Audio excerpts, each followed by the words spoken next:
Je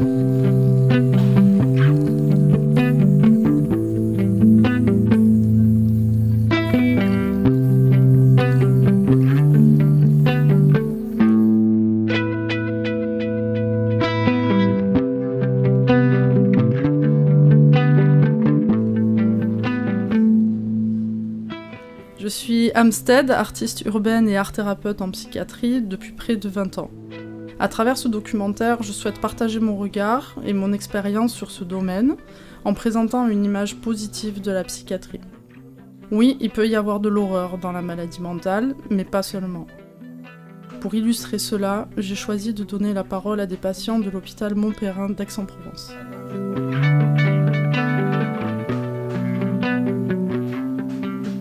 Alors ça fait depuis l'âge de 11 ans que je dessine. 4 ans avant de tomber malade, j'avais un peu abandonné cet art. Et en fait, en 2015, c'est-à-dire 2 ans après être tombé malade, quand je me suis remis à dessiner, à avoir de l'ambition, ça a mis à distance ma schizophrénie.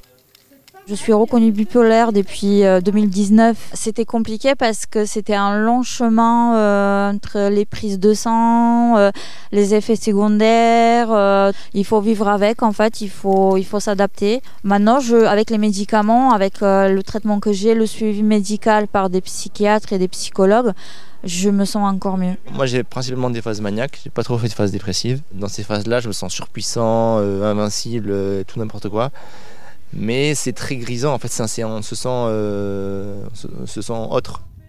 Moi j'ai arrêté plusieurs fois quand j'étais ado les traitements et c'est pas une bonne idée, pas du tout une bonne idée. Des fois le corps il évolue, le cerveau aussi, du coup des fois ça marche plus. Mais ce qui est important c'est de croire en soi quand même, de faire confiance aux soignants parce qu'ils sont très importants, de pas se décourager quoi, même si c'est dur des fois. Je ne cache pas que je suis schizophrène, mais c'est vrai que la société, quand même, par rapport au cinéma et aux minorités qui tournent mal, on croit que la majorité des schizophrènes sont comme ça, quoi. Il ne faut pas les refouler, en fait. Il faut discuter avec eux, parce que les mettre à l'écart, justement, ça les aide pas.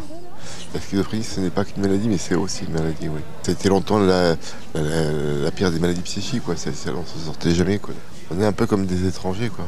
La société, ils ont tendance à penser que je pouvais être très énervé comme ça, mais alors qu'en fait, quand j'ai fait des crises, c'était jamais violent envers les personnes, c'était envers moi-même. Et c'est pour ça qu'il faut aller, quand on n'est pas bien, qu'il faut aller à l'hôpital. Mais en temps normal, si la personne ne sait pas que j'ai cette maladie, elle ne peut pas le remarquer.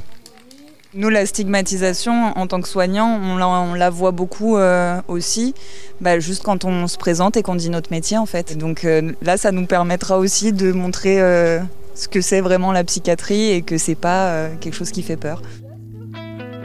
L'association ACM m'a sollicité pour un projet participatif avec les patients. Nous avons élaboré ensemble 5 fresques au sein de l'hôpital. Certains y vivent depuis de nombreuses années et ont à cœur de laisser une empreinte qui ne soit pas uniquement liée à la maladie. 1 mois après la réalisation de la fresque, je les ai interviewés pour recueillir leurs impressions sur cette pratique artistique et les bénéfices de l'art-thérapie. J'aime bien le contact avec les autres. Quand on peint, on est en équipe, on fait la fresque.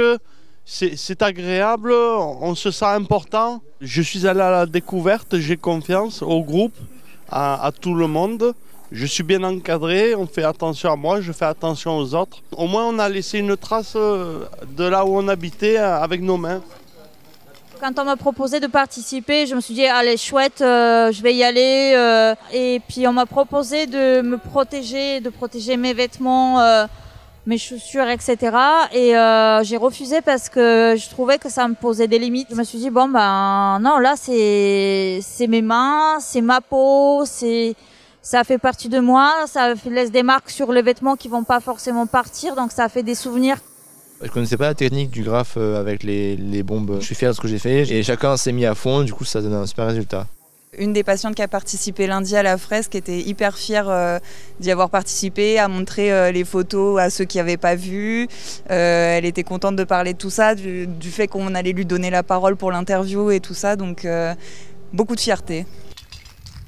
Il y avait aussi une petite fierté de faire ça dans l'hôpital où ils savent qu'il y a quand même beaucoup de passages, pas uniquement des patients, mais tout corps de métier, même des personnes extérieures et qui pourront voir aussi leur œuvre au quotidien. Ils étaient aussi assez contents dans ce sens-là.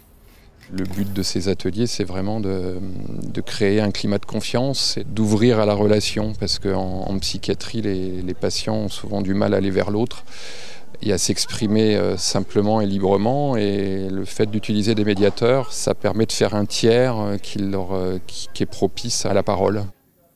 Schizophrénie, c'est beaucoup d'anxiété. Alors ça peut beaucoup aider quand on est atteint de maladies mentales ou psychiatriques. J'ai fait une grave thèse et puis la première chose que j'ai accroché en compte dès que je pouvais sortir, c'est faire de la gouache, beaucoup de gouache.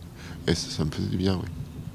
Ça a été conceptualisé, notamment par Donald Winnicott dans les années 60. L'art se situe dans un espace transitionnel, c'est-à-dire que c'est un espace de transition entre la réalité interne et la réalité, c'est-à-dire une réalité reconnue par la communauté. C'est vrai que s'exprimer artistiquement, ça permet de se relâcher, même de coucher sur le papier ou n'importe quel support, nos craintes, nos espoirs, nos questionnements, nos états d'âme.